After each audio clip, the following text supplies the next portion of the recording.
My name is Alex, and I've always had a fascination with the macabre and the unusual.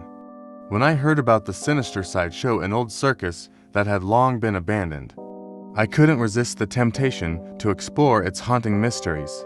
Little did I know that my curiosity would lead me into a nightmarish world of terror and despair. As I approached the dilapidated circus grounds, a chill ran down my spine. The once vibrant colors of the circus tents had faded, and the air was thick with a haunting stillness. The Sinister Sideshow was said to have a dark past, a place where performers had vanished under mysterious circumstances, their fate never truly revealed. Determined to uncover the truth, I ventured inside, my footsteps echoing through the desolate circus grounds. The air was heavy with the scent of rust and decay, and the silence was broken only by the occasional creaking of the old structures. As I explored the grounds, I noticed eerie remnants of the circus's former glory, tattered banners, broken props, and faded posters advertising acts that were once meant to thrill and amaze. But there was something unsettling about the place, a feeling of being watched, of unseen eyes following my every move. I tried to shake off the sensation, attributing it to my overactive imagination. As the sun set, casting eerie shadows over the circus grounds, I stumbled upon a tent that seemed to beckon me. It was smaller than the others, with faded red and black stripes the entrance adorned, with a tattered sign that read "The Sinister Sideshow." Curiosity got the better of me, and I ventured inside.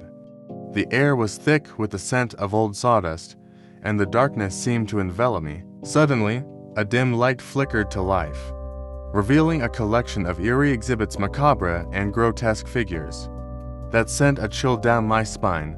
They were deformed animals, twisted statues, and a series of eerie portraits that seemed to watch me with accusing eyes. Feeling a sense of unease, I tried to leave, but the entrance had disappeared. As if swallowed by the darkness, panic set in, and I stumbled through the tent, searching for an escape. The exhibits seemed to come to life, their grotesque forms moving with a sinister grace. I could hear the faint sound of haunting music, the distant laughter of an unseen audience. The Sinister Sideshow had come alive, and I was its unwilling spectator. In the center of the tent, I found a stage, its curtains drawn shut.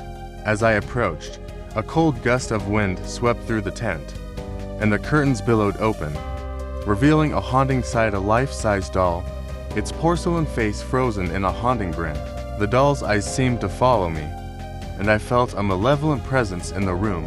Fear gripped me, but I couldn't tear my gaze away from the doll. Suddenly, the doll's expression changed, its grin turning into a sinister sneer.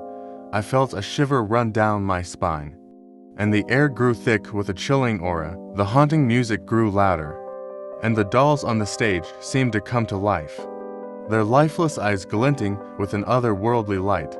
They moved with an eerie grace, performing a twisted dance that sent shivers down my spine. I tried to escape, but the tent seemed to stretch infinitely, trapping me within its walls. The haunting laughter of the unseen audience grew louder, and I felt a growing sense of dread.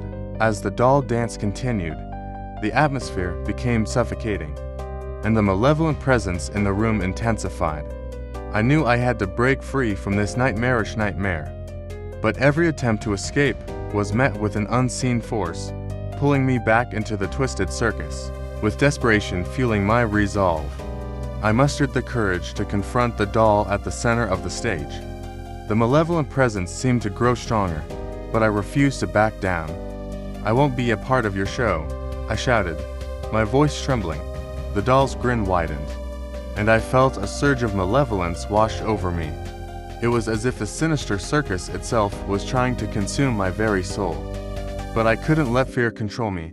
I had to find a way to break the curse that bound me to the Sinister Sideshow. Drawing strength from within, I recited a mantra of protection, a prayer to shield myself from the malevolent forces at play. With each word, the darkness seemed to waver, and the haunting laughter grew fainter. Suddenly, the tent trembled, and the exhibits around me seemed to disintegrate into dust. The haunting music faded, and the doll dance came to a halt. With a final burst of courage, I ran towards the entrance. Determined to break free from this nightmarish circus, the darkness seemed to fight back. But I refused to surrender. As I burst through the entrance, the Sinister Sideshow collapsed behind me, its haunting presence dissolving into the night. As I stumbled outside, I knew that I had narrowly escaped a fate worse than death. The cursed circus had tried to claim my soul, but I had broken free from its sinister grasp. From that day on, I vowed to stay away from the abandoned circus, to leave the mysteries of the Sinister Sideshow buried in the past. The haunting experience had taught me a chilling lesson: the macabre and the unknown were not to be trifled with, and some secrets were best left undisturbed.